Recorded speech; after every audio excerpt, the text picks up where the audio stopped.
Hey, what is going on, you guys? Welcome back to another brand new video on my YouTube channel. I hope you guys are having a great day. As always, we have just passed 7 days of actually daily uploading, which is an awesome accomplishment. I want to thank you guys so much for the support on every video.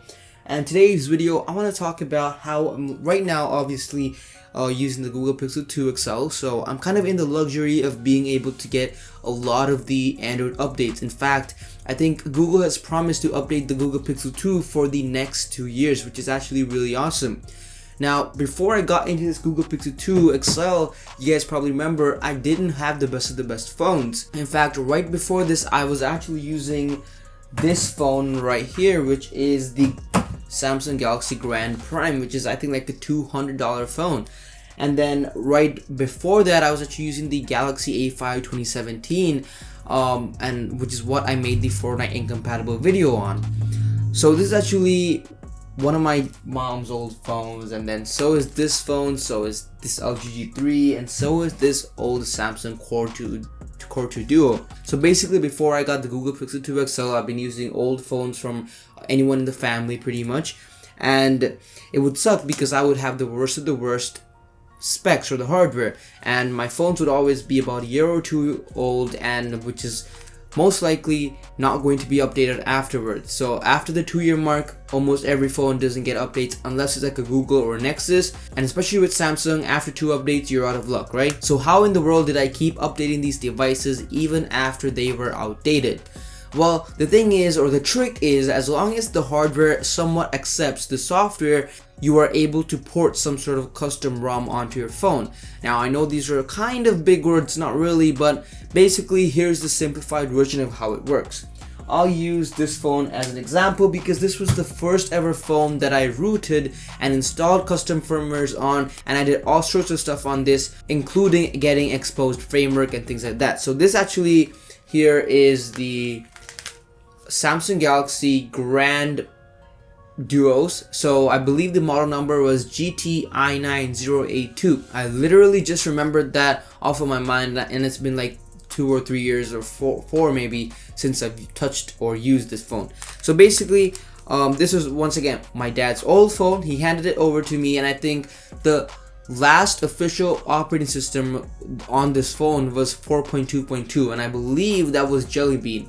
It was pretty decent. This was like a budget version of the Galaxy S4, and all I had to do was I rooted it, and then pretty much the bootloader is unlocked. So once the bootloader is unlocked, you can get a custom recovery, and once you have a custom recovery, you can pretty much flash any custom ROM you want. So a custom ROM is pretty much a different skin of Android, and it doesn't have to be the official latest version of Android supported on the phone. So like I said, in this case it was 4.2.2, but I wanted to get Android 5, and Android 5 wasn't officially available, but there was a custom ROM available on XDA developers, and these ROMs are actually developed by actual developers out there who are supporting the community. They pretty much do it for free unless people donate them money. So shout out to everyone on XDA who are actually contributing to the content, and shout out to myself because I actually created the root process for the Tab A, which you guys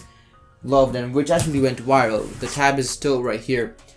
Anyways, so yeah, so this phone right here, the GTI9082, I kept updating it all the way until Android Oreo, I believe. And if I go on XDA developers right now and search Samsung Galaxy Grand GTI9082 ROMs, I will still find all sorts of new custom ROMs. There might even be some Android Pie ROMs. However, that is a little bit stretching because yes, theoretically and technically you can update these phones forever as long as there is a community supporting it. The hardware at one point will get outdated, and I think after Android 8 I was like, this is it, I can't keep using this phone, and then I went to a different phone, and that's how I kept on living my Android dream before I was able to afford a Google Pixel 2 XL. So yeah, whether your phone is a flagship phone, a mid-range phone, a low-end phone, especially like this one, this Core 2 Duo, I think is like $150 or something. It's not even sold in North America. It's like an international version. It's like really old, and I think I got this up like another extra or 2 extra updates from Android that it was never officially supported with.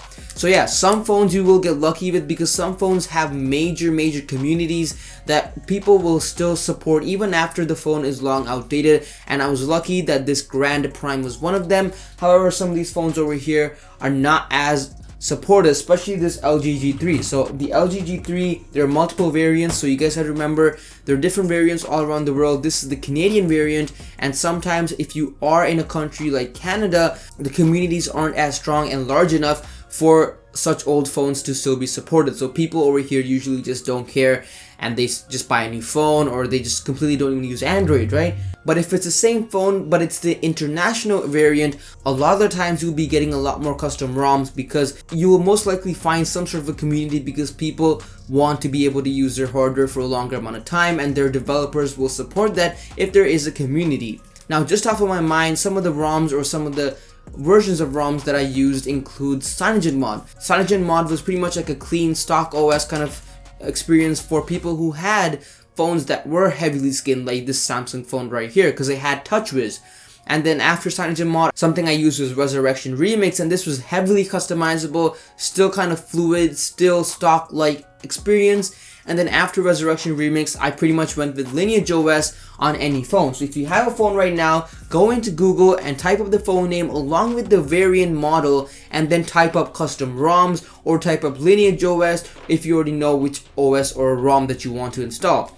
And with the use of custom ROMs, you can pretty much keep your phone alive forever. And that is a theoretical and technical concept that I have been doing for a long time now, and a lot of you guys can still do right now. Now just remember, at one point the hardware will be obsolete, but as long as you think the hardware can somewhat handle the software, there will most likely be a custom ROM made for it. And with that being said, that is how your boy Tech Alpha grinded his way to the top using old phones and never really cared about upgrading, because I had the knowledge and the experience of actually using custom ROMs. And the community is great, and the Android community on XD developers and even other websites are awesome. So definitely go talk to people, go look at threads, read posts, and you will definitely find some awesome ways to live your phone a little longer. So yeah, you don't need awesome hardware, you don't need the best of the best phones to live the Android dream, something which I am proud of and really grateful for, because we know that iPhone users can only run iOS and there's no other variants and custom iOS versions that they can get. So we should be grateful Android users. And with that being said, guys, it's your boy Tech Alpha signing out with your daily dose of tech content. It's your boy. I will see you guys tomorrow, so peace out.